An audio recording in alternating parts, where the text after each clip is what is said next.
A következő fellépőnknek szintén volt egy elég komoly kalandja az alkohollal. Nem tudom, fog erről mesélni. Lehet, hogy nem fog róla mesélni. De Győr egyik fő exportcikke, ahogy Páncél Sándor szokta mondani, a színpadon az utolsó fellépőnk Rogerson Nikolás. Köszönöm szépen. Köszi. Nagyon kedvesek vagytok, Peti nem. De most szerintem tartozom ezzel a sztorival, nem? Mert most így... Na, detoxra kerültem. Röviden. Tippeljetek hány évesen, ti nem tippelhettek. Ti ismeritek? Mondjad. 17. Béna. Még tipp? Nem hallom? Azért az durva lenne. Nem itt állnék szerintem. Még egy utolsó. Ne, 15, az meg pont nem találtátok el. Szóval igen, megünnepeltük a szülinapomat. Így sikerült. Szóval, de egyébként nem erről akartam beszélni. Egy könnyedebb témát választottam így a végére, mert itt a nyár, itt a jó idő, nyaralós időszak, ugye? És mi is hamarosan elindulunk egy ilyen nagyobb baráti nyaralásra, autóval ráadásul. És ugye a hosszabb autós utazásokkal az a helyzet, hogy szerintem kurva jó buli félútig. Utána megváltozik a hangulat az autóban. És ezt nem csak tapasztalatból mondom, hanem látjuk is minden évben. Szerintem ti is találkoztok vele egy Instagramon, amikor valaki megoszt egy ilyen selfie-t így a korahajnali órákba, hogy ülnek a kocsiba, mindenki boldog, mosolyog, fel van dobódva, indulnak nyaralni. Egy ember nem mosolyog. A sofőr. Mert ő tudja, mi vár rájuk. És nincs is benne teljesen a képbe, csak így a fele így épp, hogy belóg. És ez alapján, a kép alapján így elindulunk egy ilyen utazáson, mert utána ugye kronológikusan következnek a következő képek, és az alapján eldönthetjük, hogy milyen hangulat van ebben az autóban, mert ugye általában 1-2 órával később egy ilyen gyönyörű napfelkeltés kép, valami szar idézettel.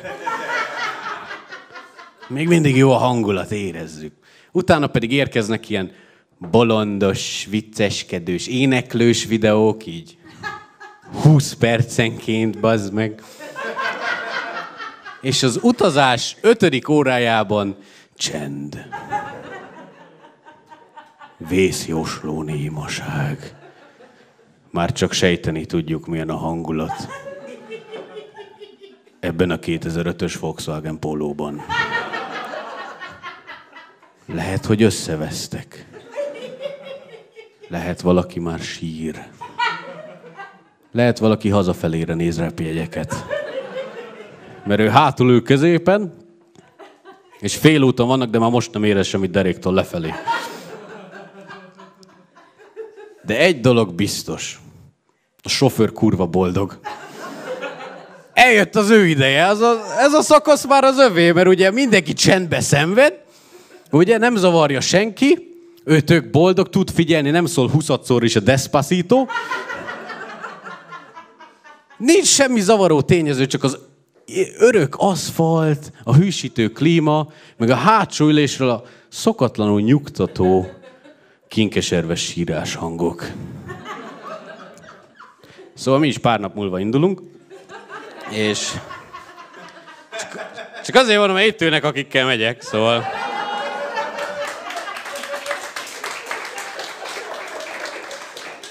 Egész srácok! Fasza lesz, bazd meg. Tényleg fasza lesz, mert én vagyok a sofőr. Én már tudom nekem, mikor lesz jó. Számításaim szerint így Zágráb után. Köbö. De egyébként úgy érdekes, hogy most voltak választások. Témaváltás. Most voltak választások, de én mégis arról beszélek, hogy ki mikor kezd sírni a hátsó ülésen. Pedig amúgy nagyon sokszor mondják nekem ismerősök, hogy beszélj többet a politikáról stand-upodba, hogy vigyél bele kritikát, meg paródiát, én meg így, ja, az tök egyedi lenne, bazd meg.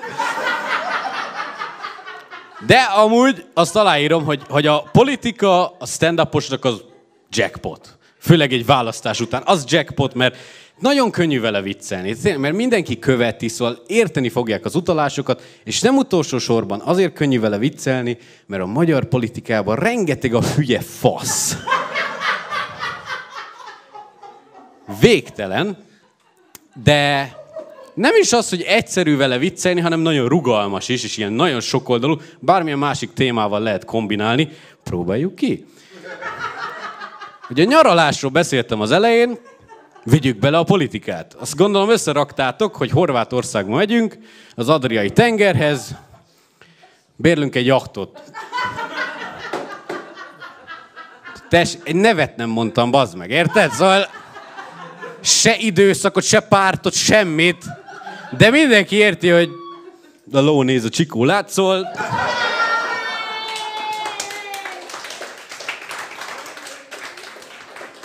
De egyébként megmondom őszintén, hogy én így igyekszem inkább csökkenteni a politikát a stand-upomba. Mert annyira nem értek hozzá, és nincs benne tapasztalatom, és ha olyanról beszélnék, amihez nem értek, és nincs benne tapasztalatom, akkor mi vagyok? Politikus.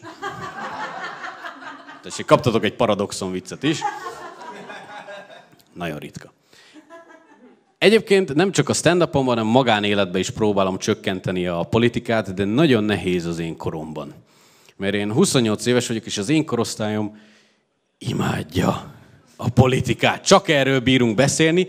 Tényleg az összes baráti összejövetelen így leülünk, sziszen az első sör, 1 perc se telik el. Hallottad, hogy Magyar Péter kisétált az ATV-ből? És így egyből jönnek ezek. De mondom, engem az zavar, hogy hol vannak ezek a jó kis, aranyos, ártatlan témák. Nem? Hogy így, mi a kedvenc színed, bazd meg? Mikor hánytál utoljára? Melyik Pokémon lennél? Én nem értem ezekkel a kérdésekkel, mi a baj, mert mindig csak a komoly dolgok, mindig csak politika, hírek, pénzügy, ezek mennek, és pontosan ezért se értem, hogy a nálunk idősebb generáció sokszor kritizál minket, hogy a ti korosztályatok nem vesz semmit komolyan. Mindig csak a buli, a drogok, meg a baszás. Én meg mindig azt reagálom, hogy hol? Hadd menjek már, mert nem találom a társaságot. Itt vagyok a barátom, a péntek este is Tesla részvényeket nézegetnek. Szóval inkább lennék máshol én is. Ami nekem is van Tesla részvényem. Ez ilyen. Szóval, de amúgy pont emiatt, mert az én korosztályom ennyire követ minden eseményt, minden hírt, én azt érzem, lehet, hogy ti is így vagytok vele, hogy így van egy ilyen elvárt vélemény. Nem, hogy így legyen véleményed mindenről, pedig amúgy nem muszáj. Mindenki jobban jár, ha nincs véleményed. És tényleg így, főleg azoknál érzem, akikkel így rég találkoztál. Múltkor is összefutottam egy ismerősömmel az utcán, jön felém, tök kedvesek között, hogy szevasz, mi van veled, hogy vagy, gázai helyzet? Én meg így ezzel kezdesz, bazd meg! 1 éve nem látta a faszfej, szóval gázai helyzet. És az a baj, hogy ugye elvárja azt, hogy komolyan válaszolj, és szerettem ezeket kizökkenteni. Szóval én azt csináltam, hogy azt válaszoltam neki, hogy gázai helyzet. Figyelj, ennek a háborúnak a legnagyobb áldozatai a mormoták. És akkor volt egy ilyen fél másodperc, amikor ez a srác így... És akkor gyorsan elhúztam a picsába onnan. Pedig ugye ezek felteszek egy kérdést, és akkor így az alapján, ahogy hogyan válaszolsz, úgy folytatódik a beszélgetés. És várják a választ, mint valami szar Xbox játékban az NPC-k így... Melyik irányba folytatódik? Szóval én ezt szerettem válaszolni, de amúgy ő is túl komolyan gondolta, még utánam kiabált, hogy a Közel-Keleten nem élnek mormoták!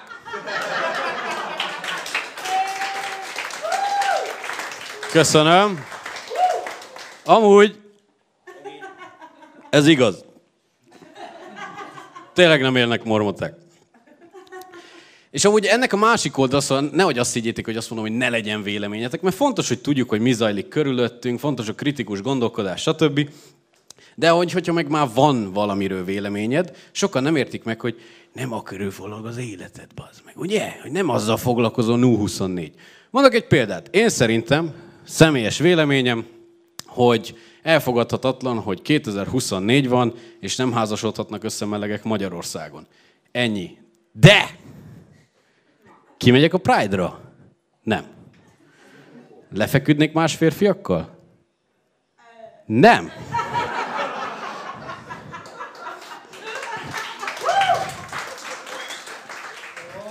$10,000 az $10,000. Tetszett valaha nekem az a tény, hogy bejövök egy meleg férfinak? Abszolút! Beszéljünk róla! Szóval ez nagyon-nagyon régen történt, hogy megtetszettem én egy nálam sokkal idősebb meleg ismerősnek. Én akkor 15 éves voltam, ő pedig 16.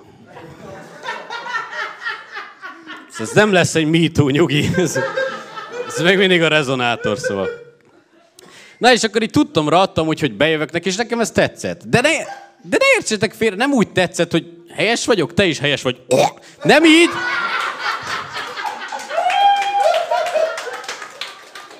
Szóval nem ez, maga a tény, hogy bejövök egy meleg srácok, ez szerintem egy ilyen tök nagy sikerélmény, és mondtam is neki, hogy figyelj, köszönöm, pozitívan értékelem, nem kívánok további lépésekhez folyamodni. Röviden, gatya marad. Mert ez csak egy olyan szimpla dolog volt, ami így jól esett. Jól esett a lelkemnek. Egy ugyanolyan szinten esett jól, mint amikor mondjuk így rád ír egy nagyon rég látott ismerős Messengeren. Rád ír, így érdeklődik, jól esik, érdeklődik, dicsérget, aztán így egyre gyanúsabb, hogy miért használ ennyi emojit? Miért akar elhívni kávézni? Miért mondta azt, hogy egy nagyon dinamikus személyiség vagyok? Téged bizony betalált egy MLM ügynök! Aki nem tudja, mi az az MLM, ennek van egy nagyon jó üzleti ajánlatom. Nem, ahogy...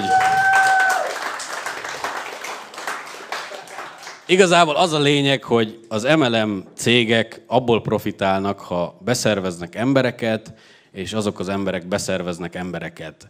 Aki benne van, az nem így mondaná, de most én beszélek, szóval ez így van, és kész. Na és általában ezek Messengeren keresnek meg, és ez a taktika. Ők amúgy nagyon azt hiszik, hogy ez ilyen nagyon rejtett FBI manipulációs.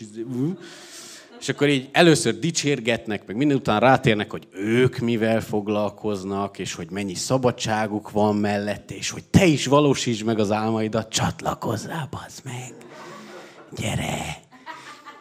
És akkor nekem van egy ilyen bevált válaszom, én nem szeretek bunkó lenni. Én általában azt szoktam válaszolni, hogy köszönöm szépen ezt az ajánlatot. Nagyon vonzónak tűnik a 10,000 emoji alapján, amit küldtél. Nagyon érdekes lehet ez a 4,5 órás Zoom meeting, amire meghívtál, amiben mindent részletesen elmagyaráznak. Én is nagyon szeretnék a ballagási öltönyömbe Suzuki Swift-tel üzletelni menni, de szerintem ez most a munkám és a stand-up mellett nem fog beleférni. Egyértelmű, határozott, tiszta sor, nem? Hát nem. Folytatja, és akkor jön ez a nyámnyila, stand-up boys. Az tök klassz. Másszak ki a seggemből, bazd meg. Ez nem fog segíteni. És akkor folytatja egy ilyen dumával, hogy lehet, hogy nem értetted meg így igazán, élőben jobban el tudom magyarázni. Nem fogja tudni. És akkor mondja, hogy élőben lehet, hogy jobban el fogom tudni magyarázni, üljünk le egy kávéra, és most jön a kedvencem. Neked melyik nap lenne jobb? Kedd vagy csütörtök? Szóval, ugye régen megkérdezték, hogy mikor érsz rá, de most már konkrétumokat adnak, kedd vagy csütörtök, mint hogy mindenki úgy állna a telefonja, hogy bazd meg, most választanom kell. Mi ez, fekete mágia? Erre nem mondhatok nemet. De szerencsére én rutinos vagyok, szóval átlátok a szitán. És amúgy én annyit írtam neki, hogy figyelj, ilyenkor már egy kicsit így ilyen határozottabban, hogy figyelj, te kis dinamikus személyiség. És úgy kell beszélni velük, mint egy ilyen kölyök pitbull, hogy nem üzletel, marad rossz kamú vállalkozó, nem. Marad.